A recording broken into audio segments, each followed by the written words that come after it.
Welcome everyone to the Chronologically Gaming pre-show. This is the only place where you can see someone playing every single video game.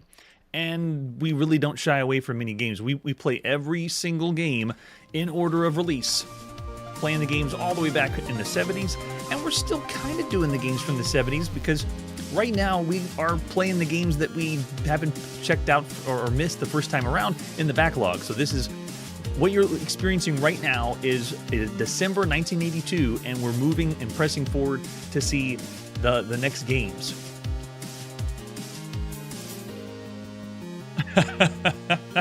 Maybe that's why, Marshall, when you're... Well, considering every other home computer, it had a lot more competition, and there's a lot more that weren't pushing it to a rating that would be the best of all home computers. Oh yeah, that's right. I saw Charlie's rating for 5. On the home console space, though, I gave it 5. But for the Atari 400, there's just so many other shooters and Defender variants that you have out there that are very, very good that I wouldn't be able to give it a 5. Oh, there we go. All right, so maybe we need to re-rate it, Marshall. But that's too funny that it's the time that you missed Defender on the Atari 800. That is too funny. I wonder if we're going to see Defender on the Commodore PET. Probably not. But I didn't want to give it a best of the best of all the home computers right now. It is very good. It's excellent. Yeah. We're going to Dallas. You mean Dallas, Texas?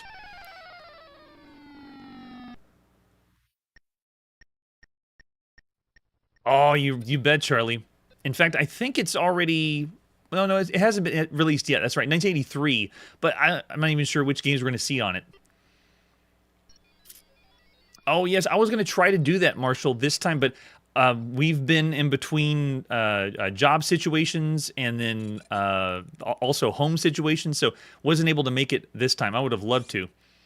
Yeah, Vintage Computer Festival Southwest, because I saw it come up and I saw the invite.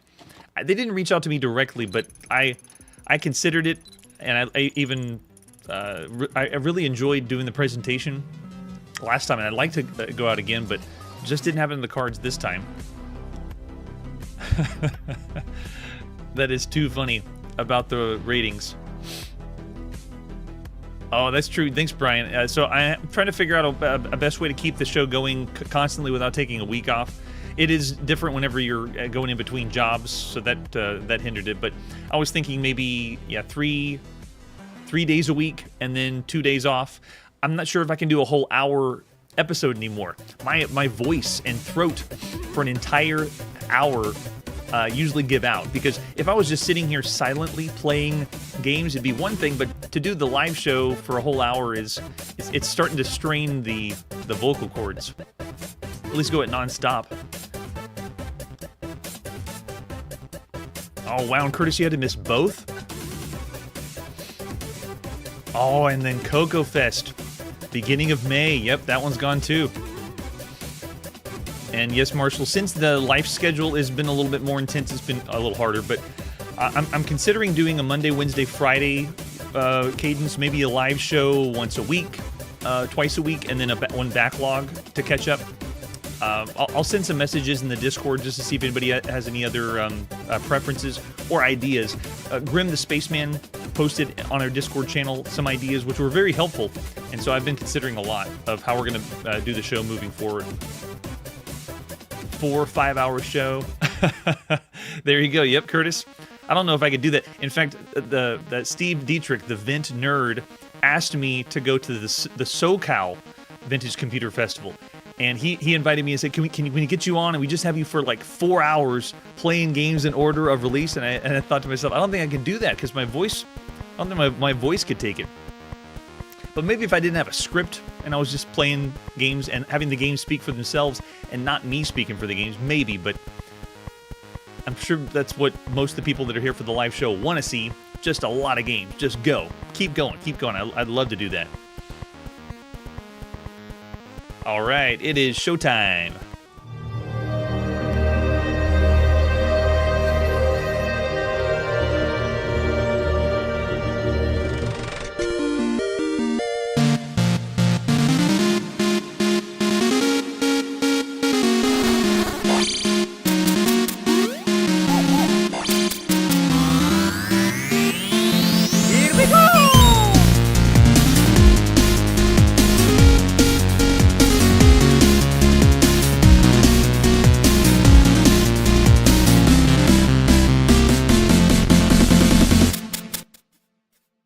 Hey, it's Chronologically Gaming, the only channel that's perpetually retro because we're playing every video game in order of release. You want the games? Oh, we'll give you the games. These are brand new in the beginning of December 1982.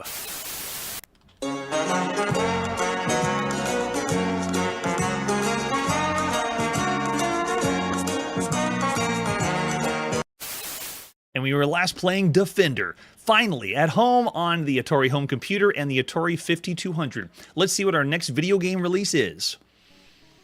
We're next going to play on the Dragon 32, and just around the corner, 1983, is when they up the memory and it's the Dragon 64. This is Defense, just Defense. Not to be confused with Defense that we typed in from Softside Magazine, but this is the exact same, basically, game that we already played on the TRS-80 color computer. Why are we playing it again? Because we play every single video game, and because the Dragon 32 usually has really cool box art, so we're here for the box art. This is Defense, and this one actually looks more like a sandcastle with some fireworks going on. But you can see there's ships. We got to blow them up. Lots of explosions. Wouldn't have it any other way. This one is the 42nd game that we've seen for the Welsh Micro, the Dragon 32. Flip it over the back, and shocker, it's a cassette tape because we played video games on cassettes here in December 1982 on home computers. Let's see the other artwork for Defense. This one is by Microdeal. The 20th time we've seen anything by this company bringing us games like Escape, the awesome Phantom Slayer, and Scarfman.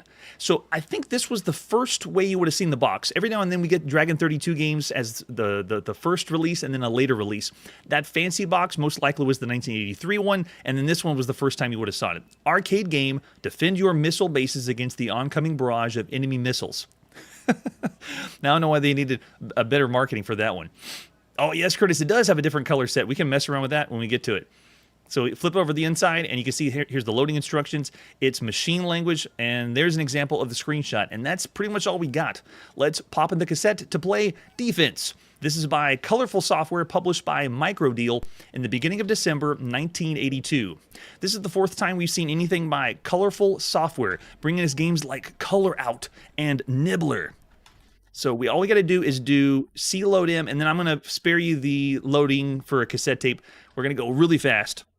And then EXCE brings us in. Do we need instructions? Instructions. Yes, I'll take instructions.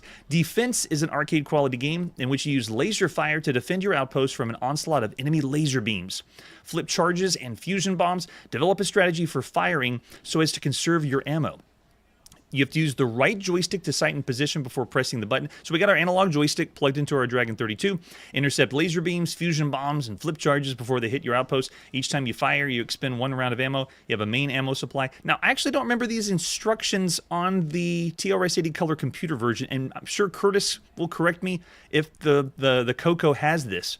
But it's showing here the controls. Protect your ammo at all costs. Press the fire button to bring ammo from the ammo dump to the command outpost. And then we have the scoring right here. You got to know what the points are. We can flip charges starting on 4 times the screen, fusion bombs, maximum of 6. Lots of instructions. By pressing the X key, you can change your color set. That's what I want to try. The X key. At the end of each game, a score will appear. Press the fire button for a new game. And the clear key will terminate the game early. And that's the same sound we heard when we played Defense on the Coco. It sounds like we're about to lose. This is Defense. We push the button, and let's go. I'm ready to play. Oh, look at this. And it starts off with black and white. That's so funny. Okay, so I'm going to keep it on this color set. This actually reminds me a little of when we play the Atari home computer games without a... without artifacting enabled. Uh-oh, he's already going for some of the bases. But if I push X, look. Oh, wait, there you go. Oh, wait. There it is. Look, it looks like the Coco again. If you wanted it. But we have buttery smooth analog joystick control. And remember, there is no such thing as a mouse right now. And I mentioned this when we played the Coco version. This one is pretty cool, that plays this way. The analog joystick works great. And that's why when we saw this on the Atari 5200 with its analog joystick, I gave it high marks. And look at the explosions. They feel like they stay there too long. They linger. Oh, I should have gone to the side and got that one. So very, very nice. We call these games command shooters This is the 51st command shooter that we've seen so far on Chronologically Gaming. It's obviously a variant of Missile Command, the 24th time we've seen a clone or variant of Missile Command, and this is across all systems everywhere. This is the 20th that we've seen on all home computers so far, and this is the very first command shooter for the Dragon 32. So if you were in Wales right now, and this is the only computer you had at home, this is your Missile Command right now. That's all you got for this computer. Some of the best ones to play on other home computers, I always got to bring up Polaris that's on the Coco. That one kicks this one's butt because we've seen lots of variants where your base in the center is one base like it has here. And notice when we finish a whole set of ammunition, we push the attack button and then it fills up more ammunition again. Polaris, while it's using subs at the bottom, it uses 3 bases, just like it does in the arcade. Oh, no, I'm too slow. I got to lead the shot. There we go. Cool. So we've also seen pretty good ones like ABM on the Apple II, Laser Command on the BBC Micro, Laser Defense on the TRS-80, and then Sentinel and Stratos. Those are the really good command shooters. But this one, because of the analog controls, I give it a nod as being very good. And you could argue it's still around the average range for everything you can see up to this point or play up to this point. Man, though, it's pretty good, though. Yeah. It would be really fun to play with mice later, but I don't think we're going to do that. And yes, Marshall, we've seen color spelled lots of different ways. With the O, OU, or just O. So of all the games you could play across all home computers right now, Missile Command is still awesome. I still enjoy Missile Command for defense on the Dragon 32.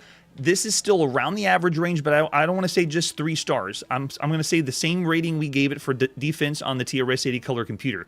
Switching the color modes, I guess, would be a plus. So I'm going to say 3.5 stars.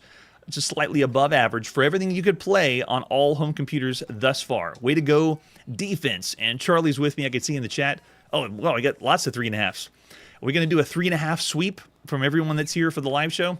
That'd be pretty fun. All right, let's see what our next game is. We're next going to play on the Apple II.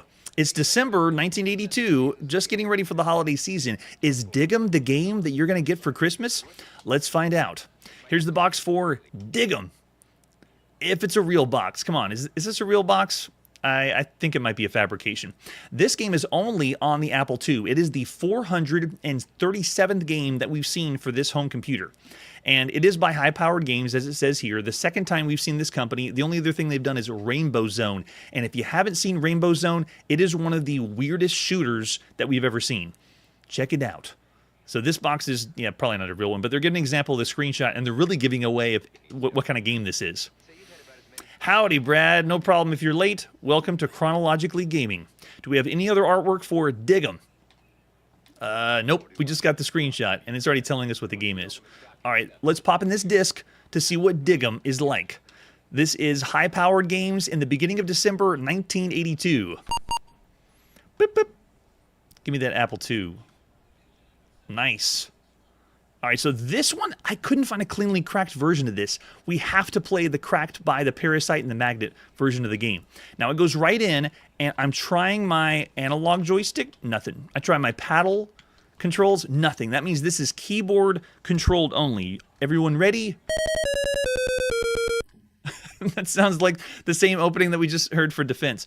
And we are playing a ripoff of Dig Dug. Look at this. It is Dig Dug for sure, and it's so. Okay, so let me just explain the controls first. I'm using what they would usually do for developer controls. I, J, K, and M are moving my character around. That's brutally difficult. So I can move up, down, left, and right with I, J, K, and M. When I want to use my pump, I hit Enter, and it just makes the pump pop out. Oh, look, it has a little animation though whenever you die, so that's nice. However, the enemies, that was very unfair. Let's see if we can sneak. And where did the sound go? It's like we got a little bit and then, wow, I think we're already at game over. Yep, and there's the game over. Wow, that was fast. We can go in again. Okay, it just loops this again. Bring it in. Bring it on. Come on. Wait, the pumping. There's no pumping. It's just one hit, and then look at... It freezes in place, and I can walk through it. But look how unfair the enemy... The enemy coming at me is extremely difficult. Now, let's see if the rocks even work. Did they drop down? No? Oh, and you went through my pump. That's not fair either. Brutal. All right, well, it dropped, I think. Did it? Okay, so the rocks do drop. Oh, we got a carrot in the middle. And I'm dead again. It's very, very difficult controls. Keyboard controls by itself already feel loose. I don't know. I don't think I'm ever going to catch anybody with that rock. Okay, I got him. Wow. Look at this. All you got to do is use your pump once, and the enemy is just dead and freezes in place. Is that our game over? Yeah, there's a game over again. Wow. So this one is a arcade digging game. The 18th arcade digging game that we've played on all systems so far on Chronologically Gaming. This is the 10th that we've seen on all home computers so far. Games like Miner that we saw on the Commodore PET, Eureka for the TRS-80, original TRS-80, Gold Rush that we typed in from Compute Magazine, Cavern Quest on the TRS-80, and Exterminate on the TRS-80. And so Dig Dug, though, is a little bit more rare. This one is, the keyboard controls, I would say, bringing it down, but it's not just the keyboard controls. Is everyone seeing how unfair the game is? It's crazy fast. And they have diagonal movement when I don't even have that. Wait, can I? No, I cannot move diagonally. Pump it. Pump it. Okay, got a little lucky there. Let's see if I should be able to lead him over. Now, can we crush him with a rock? No. Oh, will we get a little ditty to move on to the next round? It's also eerily quiet playing Dig Dug. Dig Dug's supposed to have constant music while you're moving around, and this one does not. But it is a clone of Dig Dug. Oh, is the enemy even smart enough to do that? Let's see. Oh, it is, and it ran after us. Did we get the game over? No, we didn't. Okay, is it going to follow the maze? Oh, it does. It follows the maze around. Interesting. All right, so far on Chronologically Gaming, here in December 1982, we've seen 2 games in the official Dig Dug series. And what I mean is we've seen Dig Dug in the arcade in April 1982, and then we've seen Dig Dug on the Sword M5 computer in Japan. So we have 2 official Dig Dugs. There's been 7 variants or clones of Dig Dug. This is the 7th that we've seen on all systems so far. The really good ones we've seen in the arcades have been, like Robbie Roto. That was a really good one. I like Robbie Roto. We also saw The Pit by Centuri in the arcade, and the best of the best, Mr. Do is out in the arcades right now. Wiping is kind of like Dig Dug. We've also seen that one, and Digger is another one. On home computers, the only variant of Dig Dug that we've seen that's not a true Dig Dug was Anteater on the Atari home computer. That was awesome. And yes, my attacks are only horizontal. Wait, hold on. Can I attack vertical? Oh, I can! Okay, let's try it. Okay, that's better. Gosh, though, it's very unfair how fast the enemies move. And look at the enemy that I just blew up. It's frozen in place. That's so funny. I really want to see a rock fall on top of him. Let's see if we can do it. Come on.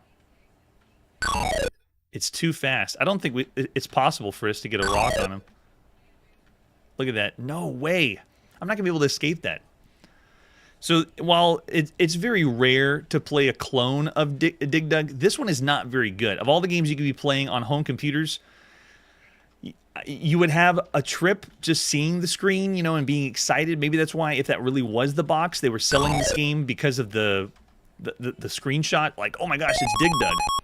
Yes, Marshall, I feel it too. It feels more like a demo. Like, this is not a finished product. It needs to be cleaned up. I mean, but to recreate Dig Dug or play something that's close to Dig Dug, you need to do a lot. You need the music.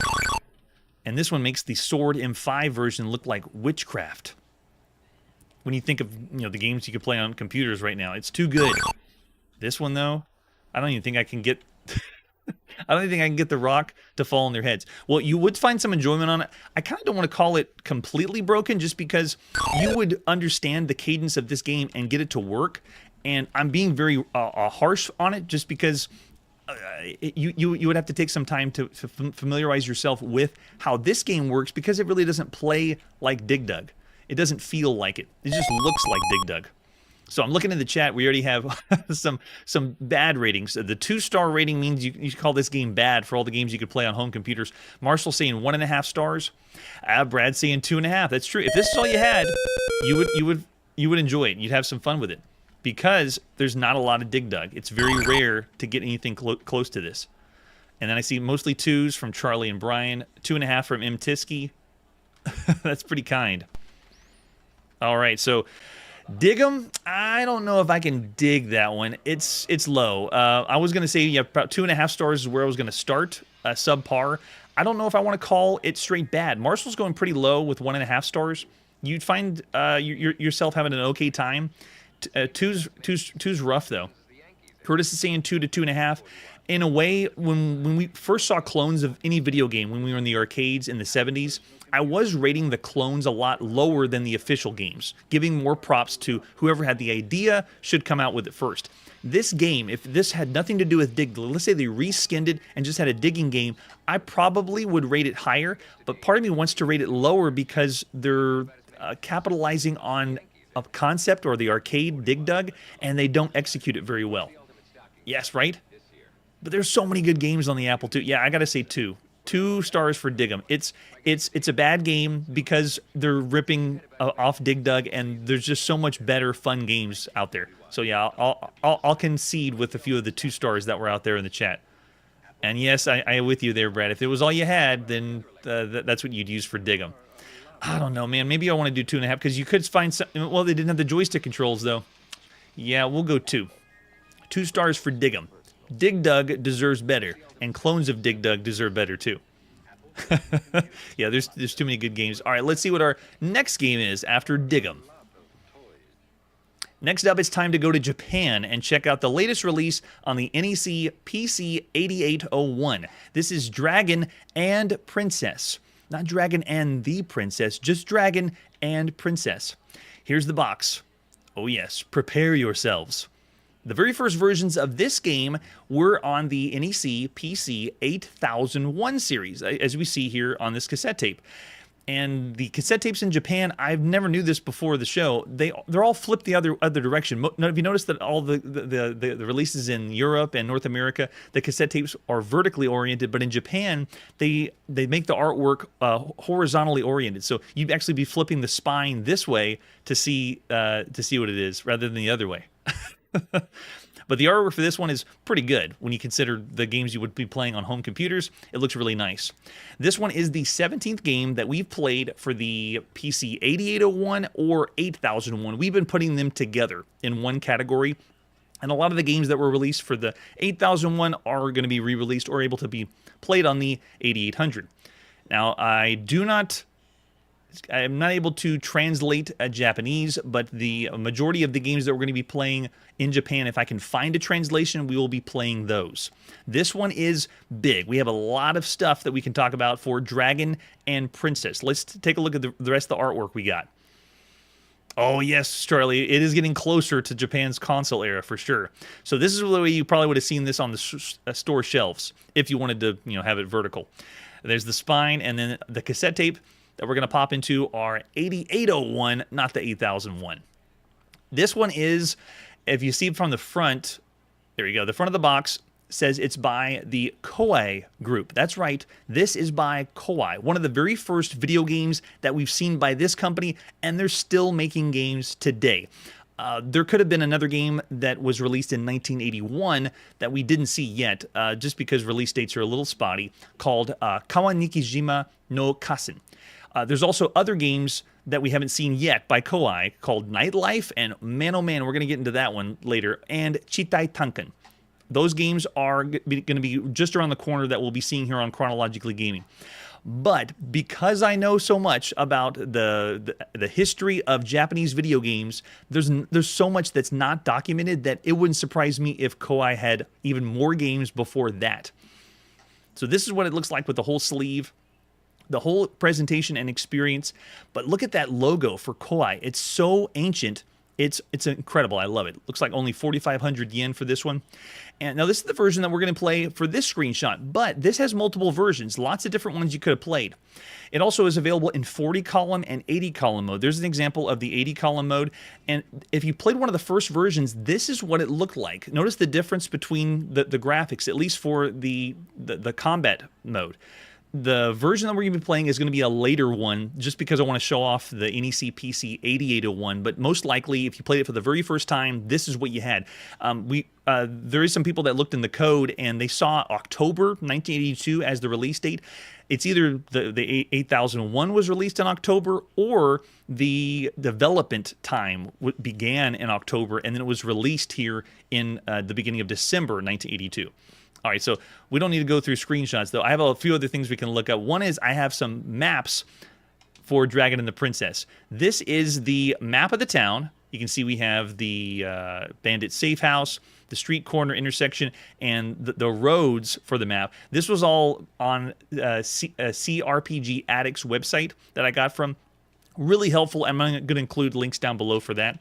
And then the main map. Look at the map for this game. It's not a ton of screens. We've seen other adventure games that have screens like this, but I just want to show you the beginning, where you start. So if you look at the highlighted green right above my head, that's the King's Hall. When you go south, and if you were to continue going south after the castle, you go to the Wasteland, and then the Lake of Joker, and then you go to the Oak Forest. Look at that. That is the direction of you being lost in the forest. That is insane. I'm amazed that it was mapped out this way, but we are not going to get lost in the forest because I don't want to have to deal with that. It's just funny that's part of the game. That's usually what you would experience with adventure games. All right, I have the manual for Dragon and Princess.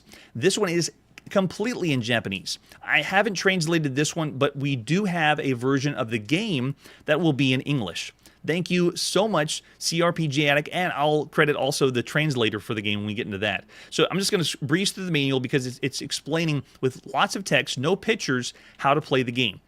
This is broken up into two different parts. The game is essentially a text or interactive fiction video game mixed with a combat system like a tactical role-playing game. It is very, very intriguing. You have an example of a very blurry screenshot there, but they're breaking down all the stats for your party members, and then you can see the screenshot is very reminiscent of the first version that we saw the screenshot for. And Marshall's bringing up the Odyssey 2.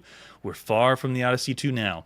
So I have the version in Japanese, the 1.2 version, but we also have the translated English version. Thank you so much. Let's pop in and play Dragon and Princess by Y. Hayase and Locke, published by Koei in the beginning of December 1982.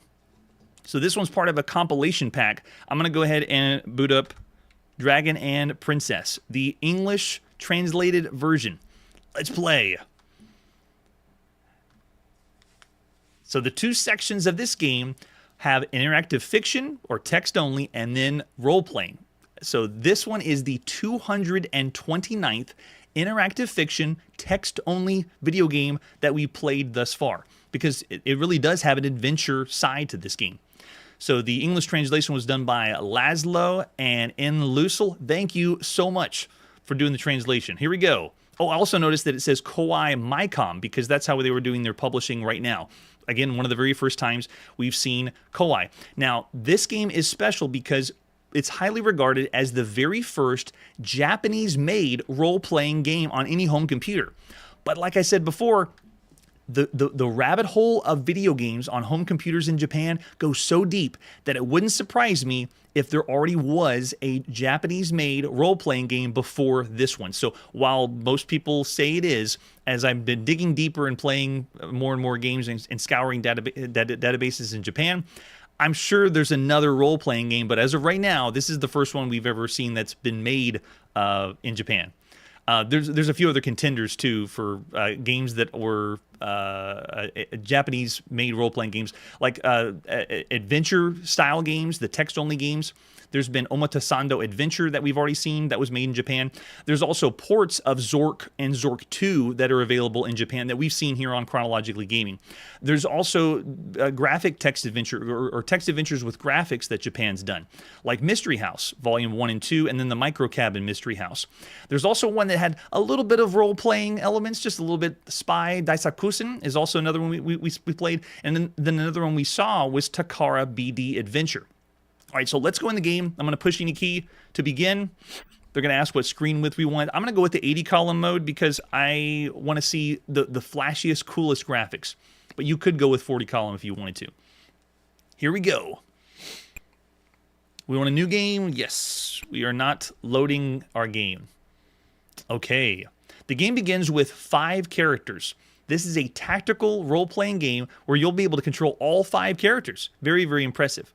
And you essentially get all the stats ahead of time. So you can see we have our power, we have our speed, our hit percent, or the percentage that we're going to make a hit, our hit points, and then our experience points.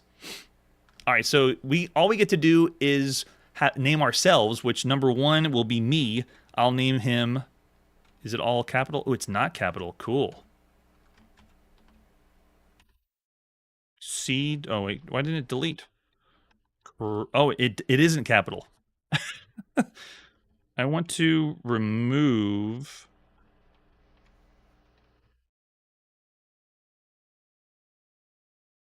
Oh, okay, it does do that one there. That'll work. .chrono, why not? And then you name the other companions you're traveling with. So I will use who's here right now live on the show. Let's go with Charlie was last, and then before that was Marshall, and then before that was Brian, and then before that was Curtis. All right, so there's our party. Here's all the commands that you can do during the text adventure style part of the game. You can enter, you can go out, you can look, search, hurry, read, attack, or destroy. You can buy things, get things, change position, look at your inventory, quit, and then get your condition. And then the movement, when we go into the battle scenes, you're using the numpad, or the 10 key. North, south, east, and west to travel around. Are we ready? Yes. Okay, let's start. Good luck. And Lucas, I'm not sure. My guess would be yes. All right, so we're in the King's Hall. With your 4 companions, you're kneeling before the king and princess. The king commands you thus. Bandits have appeared in the land recently and have stolen much of our treasure. Recover treasure worth 300,000, that's 300 million, I believe, in gold coins, and exterminate the bandits. Return here as soon as you have done so. Now go. And the game begins with just this. It's all text. And now we can do things like push L to look. And the king says, the king and princess are before us. The hall is wide, teeming with knights. And we're at the king's hall. So if we search, I believe, yeah. It says it's nice weather. Now, if I get... Now, it's very dangerous. I'm not going to do it. But if I hit G to use the get command, it will take the princess. It will actually grab the princess, and then the knights will attack us. So I will not be getting the princess, but it's a fun thing to try if you're playing the game on your own, because we end up going in a battle scene with the knights, and we will be obliterated. They will destroy us. So what I want to do first is I want to leave the King's Hall by pushing out, and it says, take care, we're now out at the castle. And from here, you're kind of free to explore and start drawing your own map, if you would, if you're playing yourself. Now, the game is just like a text adventure game. It's very obtuse, and you can get lost, as you saw on the map I said before we began the game. This part is very much like any other adventure game we've seen at this point, but it's even a little more cryptic, because notice that I'm not fully typing out commands in a text parser. I'm just typing one key to move where I want to go. If I go north, east, or south, I will be lost, and the game will completely put me in a random place in the map, and I have to eventually use trial and error to get back on the path. The right way to go is west, so we're actually going to start going west. So we're now at a road. If we look at the road, it says it stretches off in the horizon, and there's a grove here. Now, if I say search, it says there's a sign in the grove. If I don't do this, I won't have a signpost to determine or find out where I'm supposed to go. So now I should be able to read the signpost, and it says on the sign, WNN, or west, north, north. So that right there is extremely cryptic. That's like United Kingdom written adventure game cryptic. It's brutal. All right, so let's go ahead and head west. Oh, sorry, west. There we go. And you have to use the number pad. So this would be the number 4 to travel west. And let's head north now, at a road, and then north. And so now we're at a tea house, which is another landmark. Now that we got to this landmark, if you don't go the correct way, you will get lost again. So let's look. The road stretches off to the horizon. The tea house is closed today. Oh, so we can't go enter the tea house? Yeah. It won't let us enter because the tea house is closed. We don't get tea today. All right, so if we examine the tea house, no, not examine, search. There's something written on the tea house as well. So now if we read, then it will say the castle. If we want to go to back to the castle, it's south, south, east, east. If we want to go to the town, it's west, west, north, north. Which means, I'm sure everyone that's watching the live show has played The Legend of Zelda and the Lost Woods. You go in the Lost Woods and you have to know the correct way to get out of the Lost Woods. This game is utilizing all the major landmarks and places you go just in the same fashion. And we've seen plenty of adventure games that do that, where you get lost in the desert or lost in the mountains or lost in a maze, and you have to know the correct cardinal directions to get out. This game, in this first mode, that's what compromises all you're doing. It is extremely cryptic, and just, it's got to be so frustrating, because you'll be getting lost on your first playthrough of Dragon and Princess over and over and over again.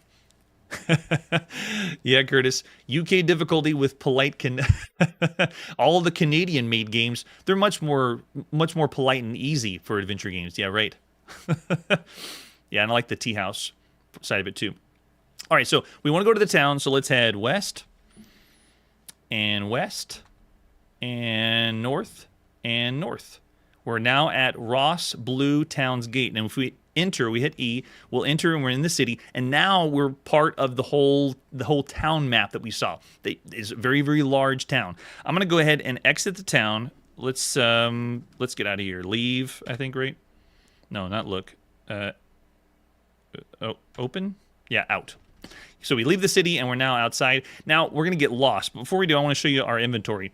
The team's belongings, we have 10 pieces of food, 30,000 gold. Nice. We have no treasure, but everyone in our party is using a short sword right now. All right, so what I'm going to do is let's purposely get lost. We're not going to go in the town and buy any new equipment and things like that. Let's go ahead and head east. Where could the road be? Let's go east again. Oh, better not get lost here. Let's go east again. North. So that way, you can't go that way. All right, so let's go north, south. We're now at the road. South, and it says, oops, you got lost. So this would be your experience for the very first time playing Dragon and Princess. And now that we're lost, we go south, we're still lost. And so this is all random. What I'm doing now, there's no rhyme or reason to it. It's just, well, eventually it's going to put us back on the path. Yeah, the signs are very helpful, but you have to know to get these landmarks to look on where you are and then search where you are to get to the sign. Are we still lost? You're still lost. Still lost. North, south, west, east. Still lost. Finally, you recognize the land. So we're at the road. So if we look here, the road stretches and we're in a thicket. We're now at a road. So what happens if we go west? And then we get lost again. Oh, man. You'd be stuck there. Okay, finally. We recognize the landscape, and the game has randomly put us back at the tea house. So now if we wanted to... Fine. Let's look at the tea house. Search the tea house, and then read. Go back to the castle. We can go south. Oh, south, south, and then east, east. And then we're now at the castle. So if we look, we should see nothing at interest at the castle. All right, so let's head south. We're now at Wasteland. Getting scary. Go south again. We're at the Lake of Joker. And then, we skillfully swim across the lake. We're now at Oak Forest. And we're now at Apple Forest. We're now at Oak Forest. You can't go through the branches. You're now at Oak Forest. You can't go through. We're in Oak Forest. You're now at the Beach Forest, Oak Forest, Beach. Swim across the lake. So you can see how easy it is to get lost. Oh my gosh. So the adventure side of this, what we're experiencing right now, the text only adventure part of the game is a little rudimentary, because we played some other adventure games that have a little bit more robustness to it. But I want to get to a battle to show you what it's like. The battles, here we go. The battles are random. Something's appeared, and now let's see what we got. Hit any key, and we go to the battle mode, the tactical role-playing mode. Now, role-playing video games is another thing that is completely cool that they bring this part of, and this style of game is what makes this very unique. The tactical role-playing game at this point is so rare. The only other games that we've seen so far anywhere on any system have been Tunnels of Doom that come close to this on the Texas Instruments home computer, or one we saw recently, The Warrior of Roz Volume 3, The Wild. That's how rare this kind of experience is. Now, blending the adventure game with role-playing is something we've seen before with lots of Western releases, like the Stone of Sisyphus. The Sword Thrust series does that. Empire 1, World Builders, and Empire 2. Morton's Fork also does that. There's also Dragon's Lair that's on the Commodore VIC-20. Sword of Peace that's on the ZX81.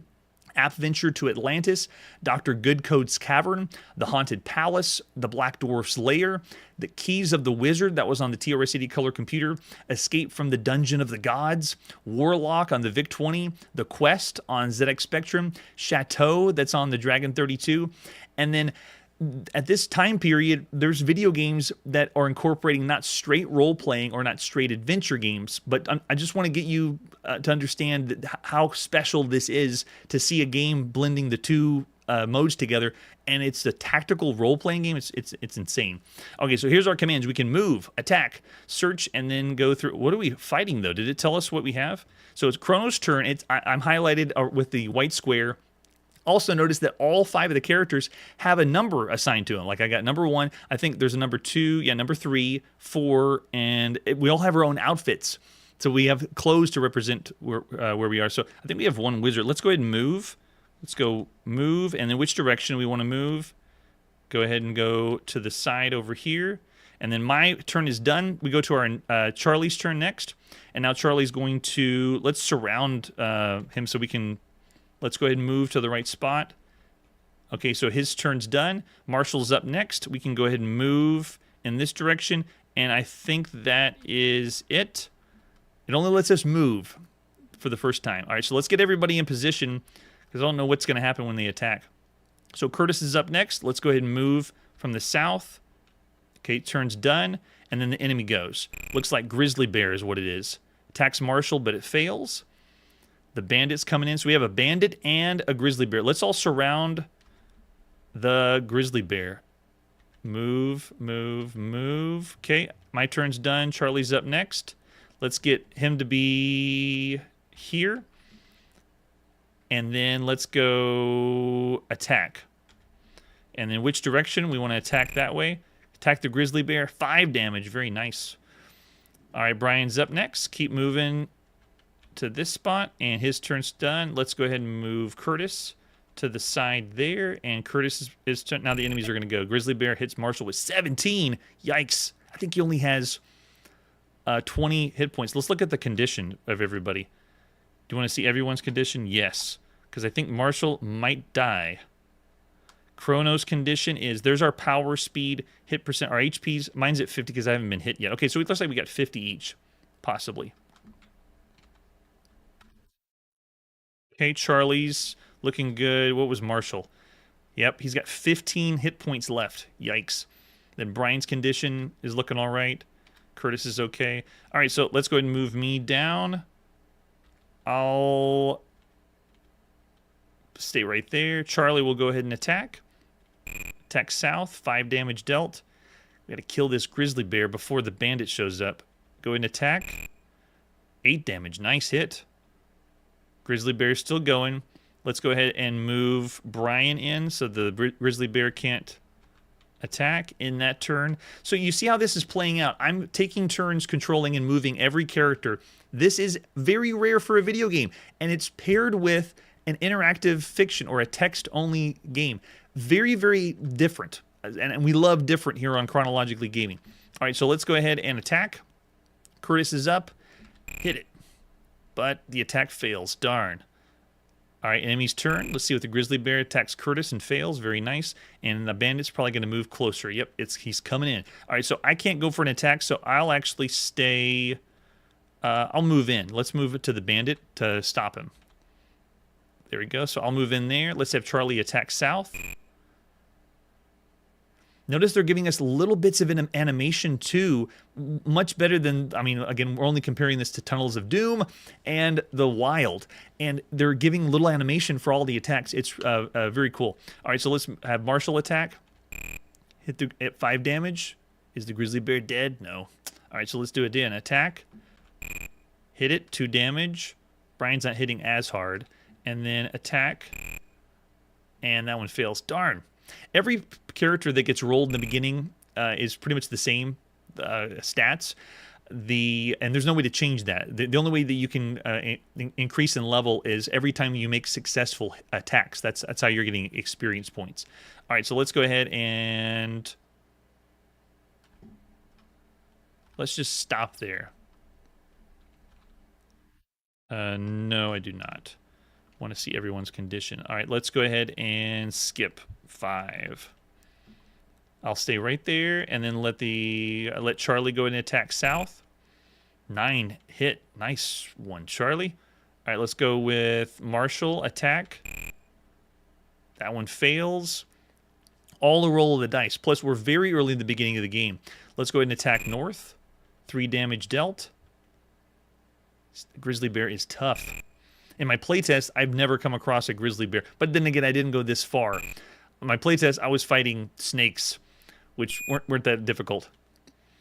And yes, Charlie, this game is predating Ultimate Exodus. It's predating the Gold Box SSI role-playing game, or the Advanced Dungeons and Dragons games. Very, very cool. All right, let's go ahead and move in. I'll play along. So Chrono's moving in. Let's go ahead and attack south. That one fails, so Charlie's hit missed.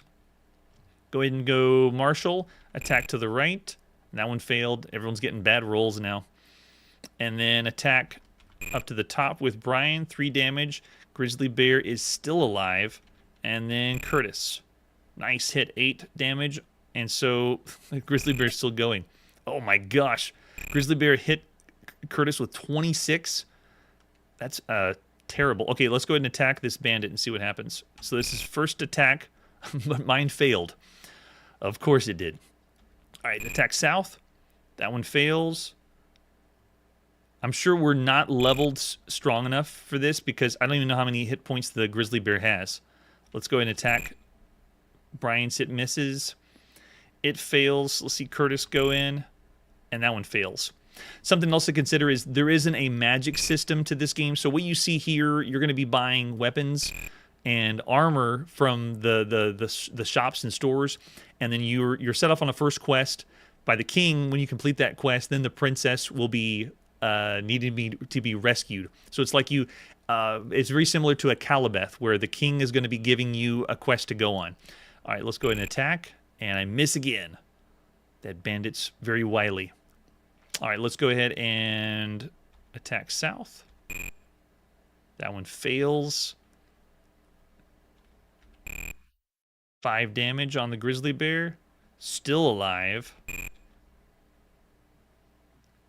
Now, every time you do a battle, you can see how long everything will take. You will be taking a long time to grind. You'll be taking a long time to play the battle scenario out. Oh, gosh. And Marshall got obliterated by the grizzly bear. Yikes. All right, let's go ahead and attack. And I miss again. I know I have a sword, just not very good at swinging it, I guess. All right, that one fails. We also don't have the grizzly bear. Uh-oh, we're failing a lot. Everyone's sad because Marshall died. Yep, see? After Marshall died, everyone misses their hit. Uh-oh, got 10 hits. 10 HP on me. All right, let's try it again. Attack. Mine fails too. Man. Yeah, so this part of the game, most likely, you're not supposed to be in this section to be fighting because you're supposed to go to the town, familiarize yourself with the exploration mechanic of the game, make sure you have the right equipment because we started with a lot of gold that the king gave us, and then start grinding a little bit closer to home. Around the castle, fight some snakes, level up, and then explore even further after that. So this game, I want to point out that at this point on the history of video games, a true genre of role-playing game can be considered loose, or a true genre of adventure games can be considered loose. So every now and then when we come across a video game that is doing something kind of like one of those genres, we say it has elements of that game.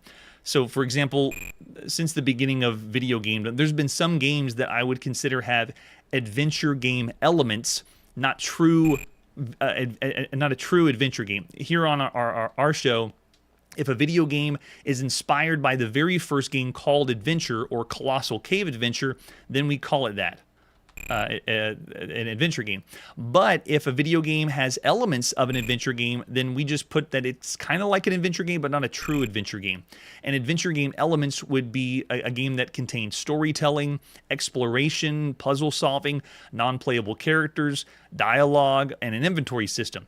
And then we've also seen for role-playing games, there's been true role-playing games, but then there's been games that they don't really fall directly into an actual role-playing video game, and we say it has RPG elements. It has a character leveling. It has an upgrade system. It has inventory system. It has exploration and quests, or it has random battles or elements that affect your main character. You know, like thirst, fatigue, hunger, and things like that. And so if it has elements of that, it's going to pick and choose a few of those things, but it doesn't have everything that would encompass a role-playing game. And we're going to lose this battle pretty fast. So this game has a lot's going for it. Automatic leveling. It has permadeath. So we just saw Marshall die. Marshall would be dead forever. There's no way to bring Marshall back in this game. Very sad, I know. Don't start crying yet. This is also one of the very first video games that we've played that has a fan translation someone's done so we can play. And moving forward, as we get more and more games from Japan, I'm going to try to seek out these hacks or fan translations so we can dive in and play these games longer, because we've experienced this with a few other games like the Spy Daisakusen, that one I couldn't find a translation for, so we really didn't get as far as we could for all the other titles that are out there. This does allow you to play a long game. You're going to be leveling up and grinding for quite a while, so the save feature is very welcome for this. It also is going to be released later in 1983 for the Fujitsu FM7. This game, I'm going to include lots of links down below so you can get even more info if you want to explore Dragon and Princess. The CRPG Addicts blog is going to be down there. Gaming Alexandria is another one. And then because I've been exploring YouTube and finding people uploading games from Japan, Retro Rock is one example, Old Game Database. I'll have links for their gameplay and one of the original versions of this down below as well.